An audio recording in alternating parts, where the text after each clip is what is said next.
ಕುಟುಂಬത്തിലാണെങ്കിൽ. Welcome friends, ಇವತ್ತು ನಾವು ಮಾತ್ರ ಉನ್ನಿ ಮುಕ್ಕೊಂದು ಅವ್ರದ್ದೇ Marco movie box office collection 4th week ಇದು ಮೂವಿ ಏನು ರೆಕಾರ್ಡ್ ಮಾಡಿದೆ. ಈಗ OTTದಾಗ ರಿಲೀಸ್ ಆಗಕ್ಕೆ ಇದು ಮೂವಿ ರೆಡಿ ಆಗಿದೆ. ಈಗ 4th week box office collection ಒಂದು ಕ್ಲೀನ್ ಹಿಟ್ ಇದು ಮೂವಿ ತೊಂದದ. Biggest blockbuster movie hit ಆಗಿದೆ ಅವ್ರ ಕೆರೆದಾಗೆ ಉನ್ನಿ ಮುಕುಂದ.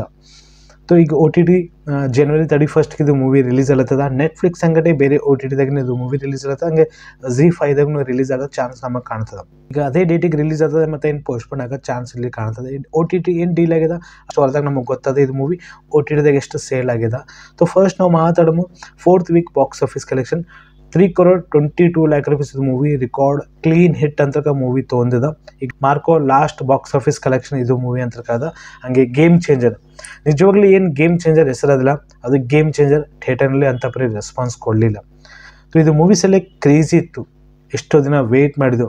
ಶಂಕರ್ ಡೈರೆಕ್ಷನಲ್ಲಿ ರಾಮ್ ಚರಣ್ RR ಮೂವಿ ಆದಮೇಲೆ ಇದು ಮೂವಿ ತರ್ಲತ್ತದ. ಸೊ ಮುಟ್ಟ ಹೈ ಎಕ್ಸ್ಪೆಕ್ಟೇಷನ್ ಇತ್ತು, ಫಿಲ್ಮ್ ಬಜೆಟ್ನು ಹೈ ಇತ್ತು, 405 ಕೋಟಿ ಫಿಲ್ಮ್ ಬಜೆಟ್ ಇತ್ತು. ಆಲ್ರೆಡಿ ಸಾಂಗ್ಗಳು ಹಿಟ್ಟಾಗಿದ್ದು, ಅಂಥ ಪರಿ ಹಿಟ್ಟಾಗಿಲ್ಲ, ಓಕೆ ಸಾಂಗ್ಗಳು ಅಂತ ಹಿಟ್ಟಾಗಿದ್ದು. ಪುಷ್ಪ ಮೂವಿ ಏನೇನು ಟೀಸರು ಮತ್ತು ಟೇಲರ್ ಡ್ರಾಪ್ ಆಗಿತ್ತಲ್ಲ, ಅದು ಒಂದು ಬೇರೆ ಲೆವೆಲ್ದಾಗಿತ್ತು. ಬಟ್ ಇದು ಟೇಲರ್ನ ರಿಲೀಸ್ ಆಗಿತ್ತಲ್ಲ, ಅಂಥ ಪರಿ ರೆಸ್ಪಾನ್ಸ್ ಕಾಣಲಿಲ್ಲ ಟೇಲರ್ ಒಳಗೆ. ಬಟ್ ಮೂವಿ ರಿಲೀಸ್ ಆದಮೇಲೆ ನಿಜವಾಗ್ಲಿ ನಾನು ಇನ್ನಂತಕ ಮೂವಿ ನೋಡಿಲ್ಲ, ಬಟ್ ಈಗ ನೋಡಲ್ಲ ಮುಂದೆ ಗೊತ್ತಾಗ್ತದೆ. ಯಾಕಂದ್ರೆ ಈಗ 11th day box office collection ನಾವು ಮಾತಾಡೋದು 1 crore. AP ತೆಲಂಗಾಣ ಕಡೆಗೆ 70 lakh rupees, ಹಿಂದಿದಾಗ 4 lakh rupees ಇದು ಮೂವಿ ಕಲೆಕ್ಷನ್ ಮಾಡಿದೆ. ಮತ್ತು ಇಲ್ಲಿ ಬೇರೆ ಲ್ಯಾಂಗ್ವೇಜ್ ನಾವು ಮಾತಾಡೋದು 25 lakh rupees, ನಮ್ಮ ಕನ್ನಡದಾಗೆ 1 lakh rupees. 12th day box office collection 90 lakh rupees, AP Telangana ಕಡೆಗೆ 55 lakh rupees, other language 9 lakh rupees, ಹಿಂದಿದಾಗೆ 25 lakh rupees, ನಮ್ಮ ಕನ್ನಡದಾಗೆ 1 lakh rupees. ಈ ಥರ ಇದು ಮೂವಿ ರೆಕಾರ್ಡ್ ಮಾಡ್ಕೊತಾನದ. Day 13 box office collection 80 lakh rupees, AP Telangana ಕಡೆಗೆ 47 lakh rupees, other language 7 lakh rupees, ಹಿಂದಿದಾಗೆ 25 lakh rupees, ನಮ್ಮ ಕನ್ನಡದಾಗೆ ಜಸ್ಟ್ 1 lakh rupees. ಸೊ ಮುಟ್ಟ ಕಡಿಮೆ ಕಲೆಕ್ಷನ್ ಮಾಡ್ಕೊತಾನೆ ಬಂದ ಇದು movie. Day by day drop ಹಾಕೋತಾನೆ ಇದು ಮೂವಿ ಬಂದದ. First day box office collection 14 day 75 lakh rupees ಇದು ಮೂವಿ ಕಲೆಕ್ಷನ್ ಬಂದ. ಮತ್ತೆ ಇಲ್ಲಿ ಡ್ರಾಪ್ ಹಾಕೋತಾನೆ ಬಂದದ. ಸ್ವಲ್ಪ ನೆಗೆಟಿವಿಟಿ ಬಂತು. ಫಸ್ಟ್ ಪೋಸ್ಟರ್ ರಿಲೀಸ್ ಆಗಿದೆ, ನನಗೆ 186 crore ಪೋಸ್ಟರ್ ರಿಲೀಸ್ ಆಗಿತ್ತಲ್ಲ, ಅದು ಏನು ಡೇಟಾ ಆಯಿತು ಕರೆಕ್ಟ್ ಯಾರಿಗೂ ಗೊತ್ತೇ ಆಗಲಿಲ್ಲ.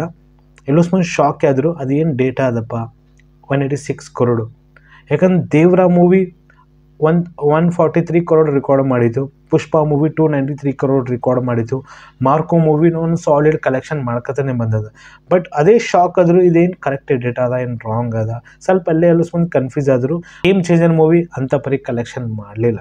ಸೊ ನೋಡಬೇಕಾದ್ರೆ ಇದು ಮೂವಿ ಎಲ್ಲಿ ತನಕ ಕಲೆಕ್ಷನ್ ಮಾಡ್ತದೆ, ಇದು ಮೂವಿ ಎಷ್ಟನ್ನ ಕವರ್ ಮಾಡ್ಲಿಕ್ಕೆ ಇಲ್ಲಿ ಕೋಶಿಶ್ ಮಾಡ್ತದೆ. ಯಾಕಂದ್ರೆ ಫಿಲ್ಮ್ ಬಜೆಟ್ 400-500 ಕೋಟಿ ಬಜೆಟ್ ಅದ. ಈಗ OTTದಾಗ ಎಷ್ಟು ಡೀಲ್ ಆಗಿದೆ ಮೂವಿ ಮೇನ್ ಪಾಯಿಂಟ್ ಅದ, ಆದಷ್ಟು ಇಲ್ಲಿ ರೀಕವರ್ ಮಾಡ್ಲಿಕ್ಕೆ ಇಲ್ಲಿ ಕೋಶಿಶ್ ಮಾಡ್ತಾರೆ. ಇದ್ರ ಮೇಲೆ ನಿಮ್ಮ ಒಪಿನಿಯನ್ ಅದ ಕಾಮೆಂಟ್ ಮಾಡಿ. ಹಂಗೆ Marco movie last update box office collection ಇದೆ.